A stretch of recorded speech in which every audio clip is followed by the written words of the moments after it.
حالتیں جن میں روزہ نہیں جاتا۔ نمبر 1، بات کرنے میں تھوک سے ہونٹ تر ہو گئے اور اسے پی گئے، یا منہ سے رال ٹپکی مگر تار ٹوٹا نہ تھا کہ اسے چڑھا کر پی گئے، یا ناک میں ریٹھ آ گئی بلکہ ناک سے باہر ہو گئی مگر الگ نہ ہوئی تھی کہ اسے چڑھا کر پی گئے، یا کھنکھار منہ میں آئی اور اسے کھا گئے اگرچہ کتنی ہی ہو، روزہ نہ جائے گا۔ لیکن یہ چونکہ نفرت لانے والی چیزیں ہیں اور ان سے دوسروں کو بھی گھن آتی ہے، اس لیے ان سے احتیاط ضروری ہے۔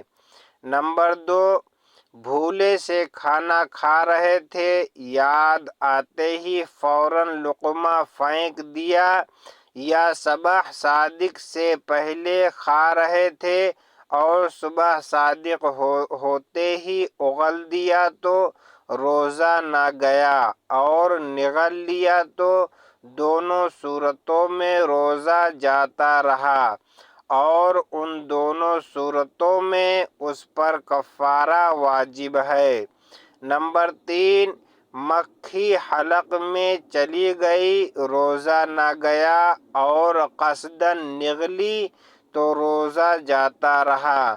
نمبر 4، تل یا تل کے برابر کوئی چیز چبائی اور تھوک کے ساتھ حلق سے اتر گئی تو روزہ نہ گیا مگر جب کہ اس کا مزہ حلق میں محسوس ہو تو روزہ جاتا رہا۔ نمبر 5، قصداً منہ بھر قے کی اور روزہ دار ہونا یاد ہے تو روزہ جاتا رہا، خواہ اس میں کچھ منہ سے حلق میں واپس چلی جائے یا نہ جائے، اور منہ بھر سے کم کی تو روزہ نہ گیا۔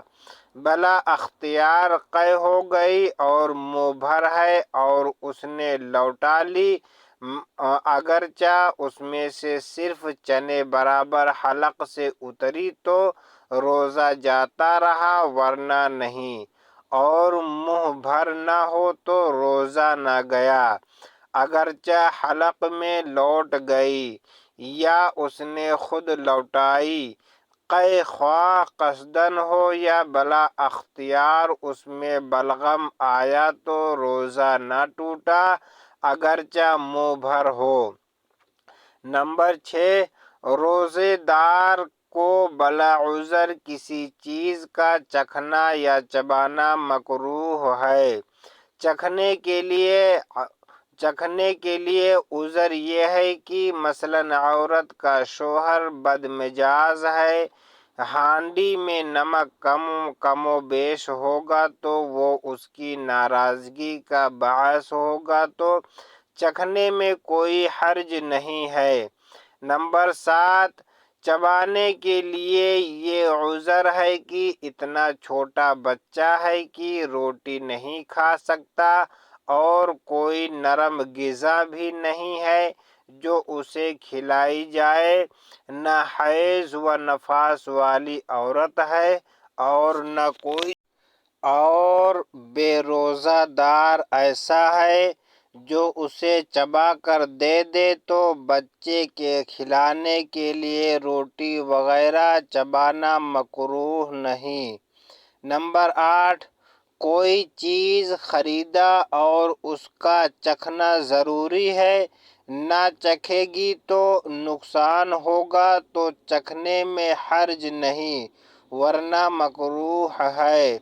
نمبر 9، چکھنے سے مراد یہ ہے کہ زبان پر رکھ کر مزہ دریافت کر لے اور اسے تھوک دیں، اس میں سے کچھ حلق میں نہ جانے پائے۔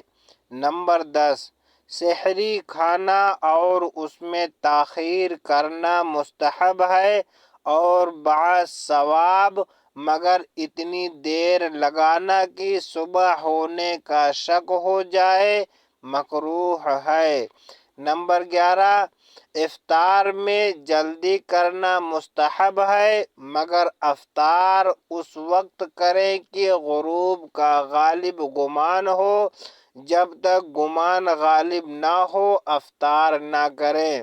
نمبر 12، اگر مؤذن نے اذان کہہ دی ہو یا کسی اور طریقہ پر افطار کا اعلان کر دیا جائے اور بادل چھائے ہوں تو افطار میں جلدی نہ کرنی چاہیے۔ نمبر 13، تازہ کھجور کی خشک نہ ہوئی اور نہ ہو تو خشک چھہارے، ورنہ پانی سے روزہ افطار کرنا مسنون ہے۔